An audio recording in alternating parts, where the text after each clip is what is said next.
Gilbert K. Chesterton once said, "In everybody there is a thing that loves children, fears death, and likes sunlight. And this thing enjoys Charles Dickens." Before I tell you about The Christmas Carol, let me read to you what Charles Dickens himself wrote about this story. "I have endeavored in this ghostly little story to raise the ghost of an idea which shall not put my readers out of humor with themselves, with each other, with the season, or with me. May it haunt their houses pleasantly." Charles Dickens. To begin with, Jacob Marley was dead. There is no doubt about that. You will therefore permit me to repeat emphatically that Marley was as dead as a doornail. Did Scrooge know that he was dead? Of course he did. Ebenezer Scrooge and he had been partners for I don't know how many years. Scrooge never painted out Marley's name, and so there it stood 7 years afterwards above the warehouse door. Ebenezer Scrooge. Oh, but he was a tight-fisted old sinner, hard and sharp as flint. The cold within him froze his features because he always carried his own low temperature with him. And he didn't thaw 1 degree, not even at Christmas.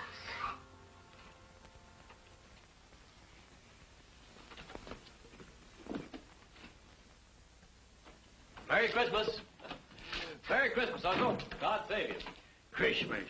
Humbug. Christmas, a humbug? Uncle, you don't mean that, I'm sure. What reason have you to be merry? You're poor enough. What right have you to be dismal? You're rich enough. Humbug. What's Christmas to you but a time for finding yourself a year older but not an hour richer? Every idiot that goes about with Merry Christmas on his lips should be boiled in his own pudding. Now, Uncle, I know you... Now, you keep Christmas in your own way, Fred, and I keep it in mine. Be off now. This is a place of business. Don't be angry. Come dine with us tomorrow. No. Caroline will be happy to see you. Why did you ever get married? Because I fell in love. Love? That's the only thing in the world more ridiculous than a Merry Christmas. Good afternoon, nephew. Uncle, I'm sorry with all my heart to find you like this. Merry Christmas, Bob. Merry Christmas, sir. Let me hear another sound from you, and you'll keep your Christmas by losing your situation.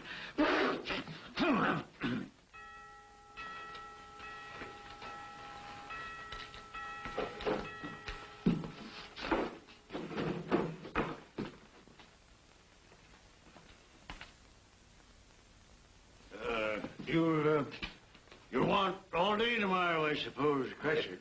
Quite convenient, sir. It's not convenient. But it's only 1 day in the year, sir. A poor excuse to pick the pocket of your employer every 25th of December. But be here all the earlier next morning. I will, sir. And a Merry Christmas to you, Mr. Scrooge.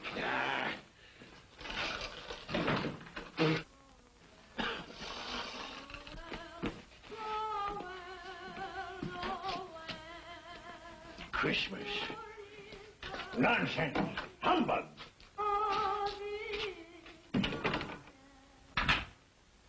And while most of London was jovial and full of glee in honor of this Christmas Eve, Scrooge had taken his melancholy dinner at his usual melancholy tavern. And having read all the newspapers, he went home to bed. Scrooge lived in the chambers which had once belonged to Marley, his ex-partner. And as I have remarked before, Marley is dead these last 7 years. Dead as a doornail.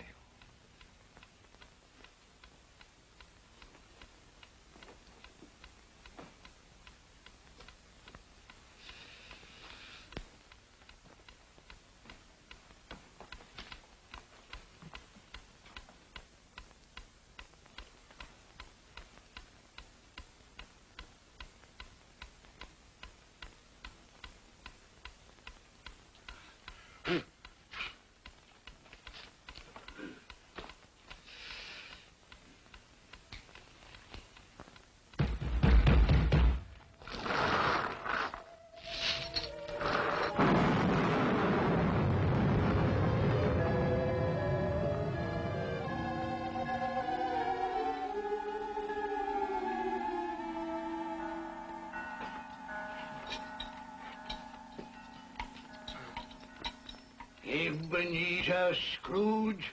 How now? What do you want of me? Much. Who are you? Life I was your partner, Jacob Marley. You don't believe in me? I don't. What evidence would you have of my reality beyond that of your own senses? I don't know. Then why doubt your senses? Because a slight disorder in my stomach could make my senses cheat me. You might be an undigested bit of beef, a blot of mustard, a fragment of underdone potato. Humbug, I tell you, humbug! Mercy on me, dreadful apparition. Now, do you believe in me or not? I do. But why do you come to plague me? And why do you wear that ponderous chain? I made it, link by link in my life, as you are doing for yourself on earth. It is now a part of my penance, and I am here tonight to warn you of a fate such as mine. But, Ebenezer, if you change your ways, you have a chance of escaping my doom. You were always a good friend to me, Jacob. Thank you. Thank you. You will be haunted by 3 spirits. Without their visits, you cannot hope to shun the path I tread. Expect the first tomorrow, when the bell tolls 1. Expect the next on the following night at the same hour, and the third on the next night, when the last stroke of 12 has ceased to vibrate. Couldn't I take them all at once, Jacob, and have it over with? Look to see me no more, and look that for your own sake you remember what has passed between us.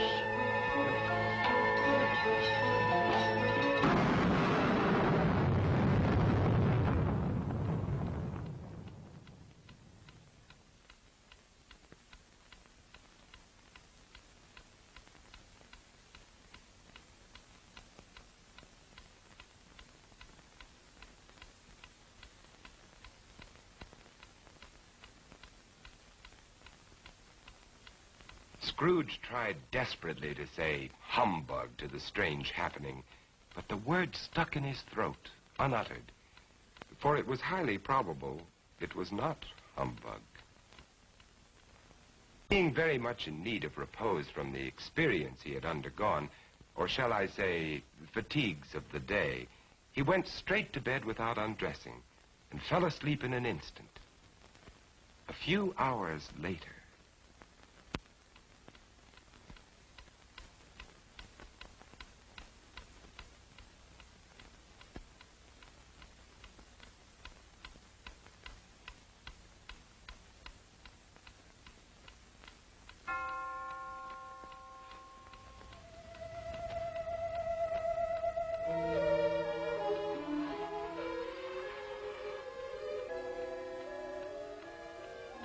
Are you the spirit whose coming was foretold to me? I am. Who and what are you? I am the ghost of Christmas past. Long past? No, your past. What business brings you here? Your welfare. I have things to show you, which are the shadow of the things that have been. Rise.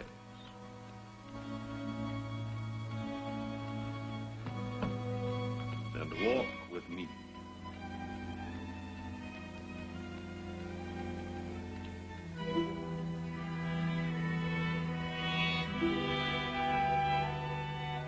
the ghost of Christmas past led Scrooge down the road which he had forgotten for so many years.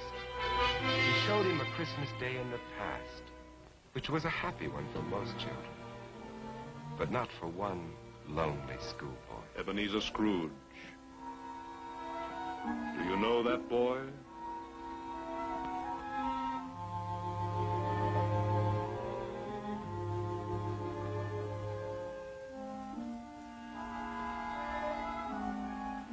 Yes, I do. It is I, as a boy. Oh, I remember that Christmas well.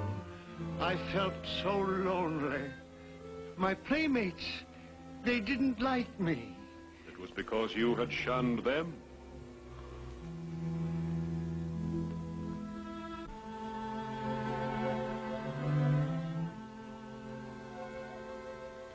Oh, poor boy. I wish... What is the matter? There was a boy singing a Christmas carol on the street last night. I should have liked to have given him something, that's all. Shall I show you another Christmas, 40 years ago, when a fair young girl released you from your marriage contract? No. Because she discovered you had ceased to love her. Your greed, avarice, and desire for wealth had killed the love she had for you. No, Spirit, show me no more. Leave me. Haunt me no longer. Awakening in the middle of a prodigiously tough snore and sitting up in bed to get his thoughts together, Scrooge had no occasion to be told that the bell was again upon the stroke of 1.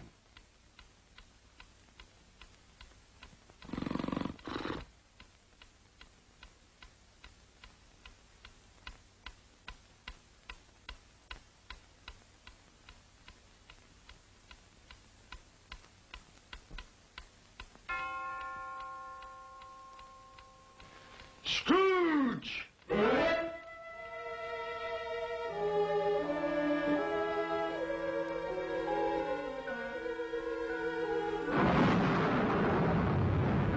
I am the ghost of Christmas present. Look upon me. Yes, Spirit, conduct me where you will.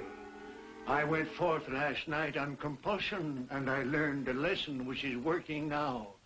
Tonight, if you have aught to teach me, let me profit by it. Touch my robe.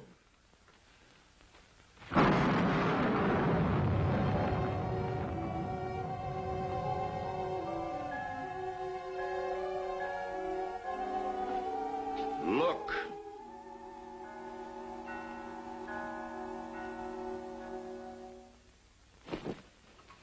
Belinda, bring the plates. Oh, Mother, Belinda, there's a great deal of work to be done. Help your sister. Missy, you get the... As I came by outside, I could smell the sage and the onions. And you knew it was off, Mother. Oh, I certainly did, boy. Peter, set the chair. Can I put some chocolate on the fire, Mother? No, your father will do that when he comes. What has gotten your precious father? And your brother, Tiny Tim?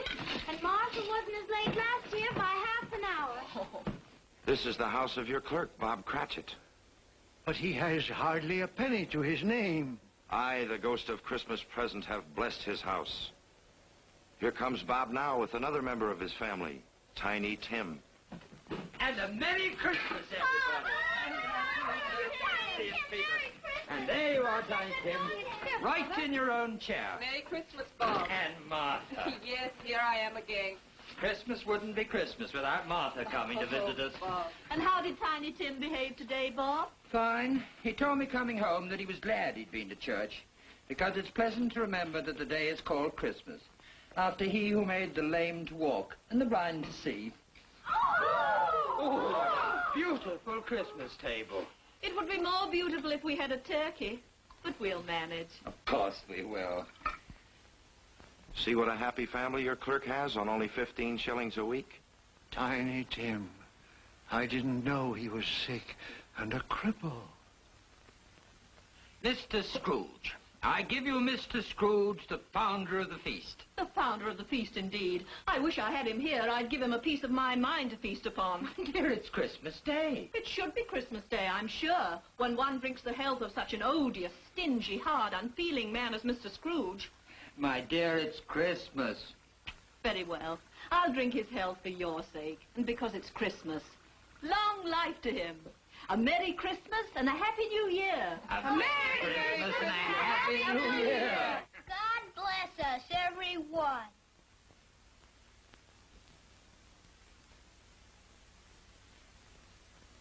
Tell me, Tiny Tim, will he live? I see a vacant seat and a little crutch without an owner. No. Say he will be spared. My life on a globe is very brief. It ends tonight. Tonight? The time is drawing near for me to go and for your third visitor to appear.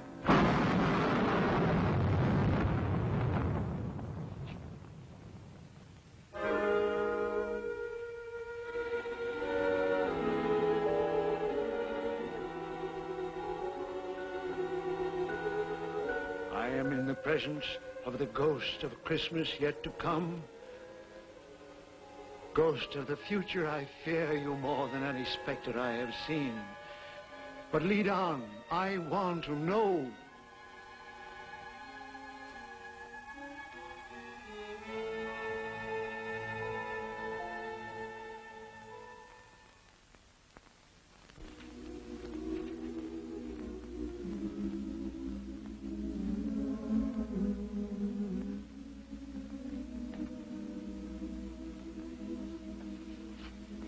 I met a very kind young man today who asked after you. Mr. Scrooge's nephew, whom I scarcely know.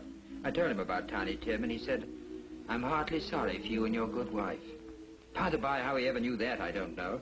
You what, dear? That you were a good wife. Oh, everyone knows that. And he said, if I can be of any service to you at any time, pray come to me. He's rather unlike his old Uncle Scrooge, isn't he? If you must torment me, be quick. Take me to what else you have to show.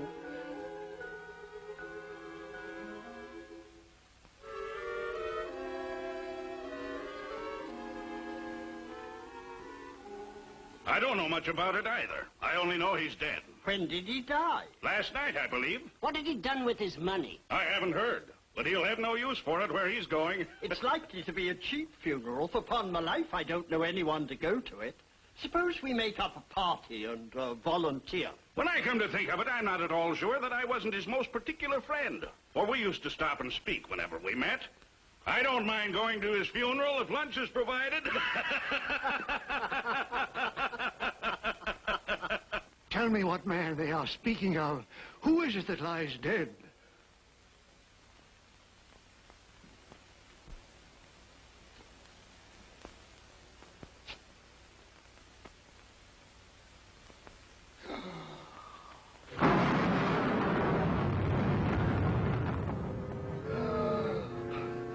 No, hear me. I am not the man I was. Assure me I yet may change the shadows you have shown me. I will honor Christmas in my heart and try to keep it all the year. Tell me I may sponge away the writing on this stone.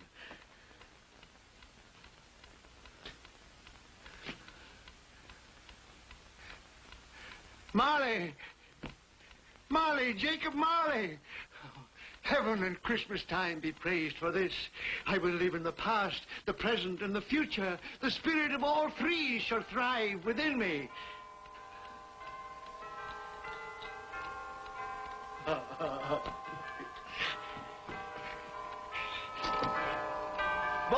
oh boy! Yes, sir? What's today? What, sir? What's today, my fine fellow? Today? Why, Christmas Day, sir. It's still Christmas, and I haven't missed it.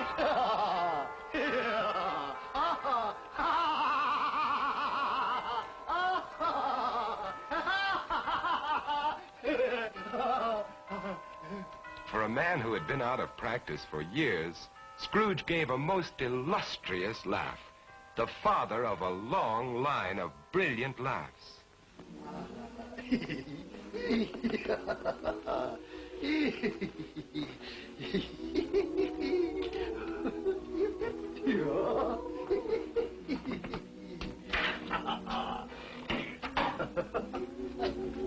And Scrooge dressed himself all in his best, and at last got out into the streets, wishing everyone he met a Merry Christmas.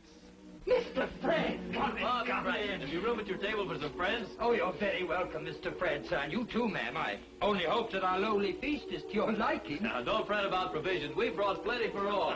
Merry Christmas, Bob. Mr. Scrooge! And Mrs. Cratchit, for you. Mr. Scrooge. My dear, that's for you. Darling, for you. For me? And you, sir. Oh, Mr. Scrooge, I don't know how we can ever thank you. Don't. And I'm going to raise your salary and help your large family in every way possible. And Tiny Tim, I saw a friend of mine at church just a little while ago, a famous surgeon. You and I are going to see him tomorrow, and he's going to be your friend, too. Mr. Scrooge!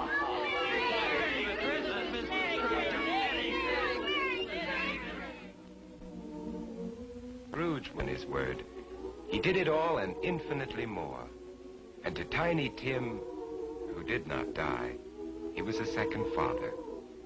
Scrooge had no further dealings with ghosts, but it was always said that he knew how to keep Christmas well, if any man alive possessed the knowledge. May it truly be said of us, and all of us. And so, as Tiny Tim observed, God bless us.